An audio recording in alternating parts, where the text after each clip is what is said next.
Hello class 11. Today I will start a new chapter, that is complex number. Two chapters I will do simultaneously. One set from the modern algebra part and this one is from your book, that is complex number. It is also from another section. These two chapters I will do togetherly, okay? So first I will say that what is the source of the complex number, means from where the complex number comes actually. So first, till now, x square plus 1 equals to 0, we could not solve because we know that whenever I will solve this one, then x square equals to minus 1. Now after that, till now we can't do, because using Sridharacharya formula, there was one condition that if b square minus 4ac less than 0, then the roots are imaginary number. So from here the concept comes. Now complex number means whenever I will get some square root of negative number, that is the basic part of complex number. So I will solve this one. X square equals to minus 1. I will get x equals to plus minus root over minus 1. Now plus root over minus 1, this one means I. I is the initial of imaginary number, okay? So plus root over minus 1 means I. Now if I will find I square, that will be minus 1, because root over minus 1 whole square. You know when something square will be there, then root over will be vanished. So just minus 1. Now after that, if I will write I cube, that will be I into I square. So I square is minus 1, that means it will be minus I. Next, I to the power 4, that means I square whole square. So I square whole square means minus 1 whole square, that is 1. Now I square, I cube, I to the power 4. Up to this we have to memorize, because I is root over minus 1. So I square will be minus 1, I cube minus I, and I to the power 4 will be just 1. Now, that means if I will say for which value of n, what is the least value? What is the least value of n, so that I to the power n equals to 1? What we can say from here? That means n equals to 4. So for n equals to 4, I to the power n equals to 1. Now from here what we can say? Suppose if I will take I to the power 16, okay? Now we know that 16 we can write I to the power 4 whole to the power 4, that means 1. If you will take any multiple of 4 in the power, then that will be also 1. Take anything, means I to the power 64.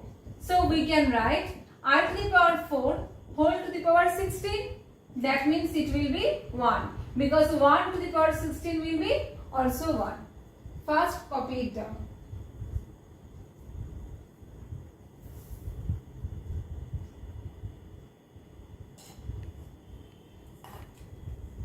Now suppose we have to find I to the power 293.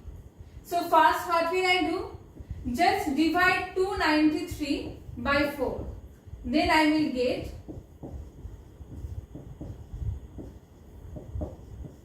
this one. Now there was one formula that dividend equals to divisor into quotient plus remainder. That means 293 we can write 4 into 73 plus 1. So in place of 293 I will write here 4 into 73 plus 1. Now just separate that. So I to the power 4 whole to the power 73 into I to the power 1. because you know that whenever we will multiply, then the power will be added. So just reverse of that, I have splitted the power here using multiplication sign. So this one is 1 because 1 to the power 73 means 1. 1 into I, that means I.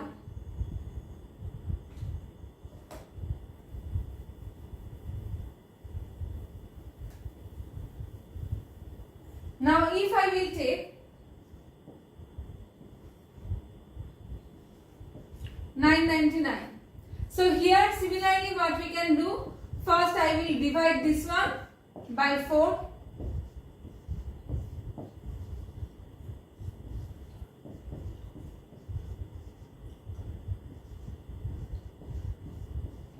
That means we are getting the remainder as 3. So 249 into 4 plus 3.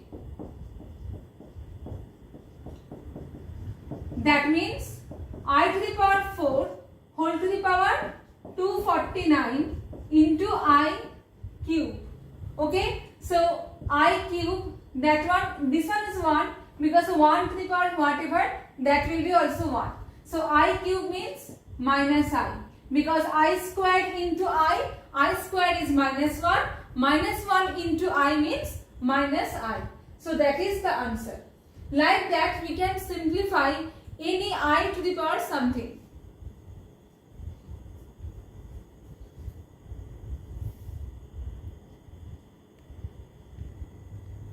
Now I will say what is complex number. Generally it is denoted by z. Z equals to x plus iy. Now what are x and y here? xy is ordered pair.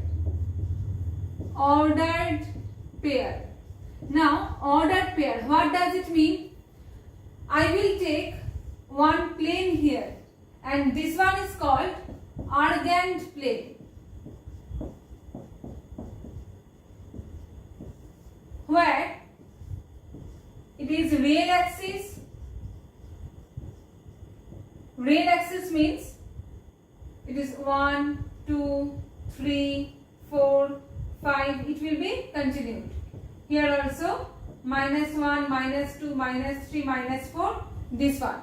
All the numbers are here real numbers. And this one is called imaginary axis. That means it is I, 2i, 3i, 4i, and this one minus I, minus 2i, minus 3i, minus 4i. Like this it will be continued. So argand plane, this one is called real axis and this one is called imaginary axis. Now I means you know already, I equals to root over minus 1. And since this one does not exist in reality, so it is called imaginary number. Now if I will plot any point here, suppose if I will take this one.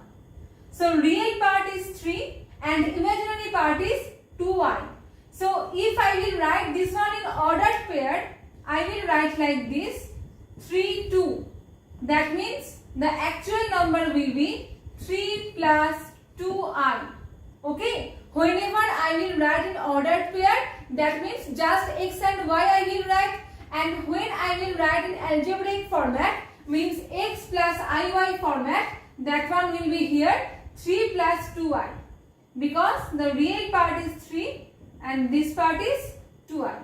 Now if I will take suppose this point, so here both of them are minus, means minus 4 minus 4. Now if I will write this one in z, then z equals to minus 4 plus minus 4i. Okay, so x plus iy, where x is the real part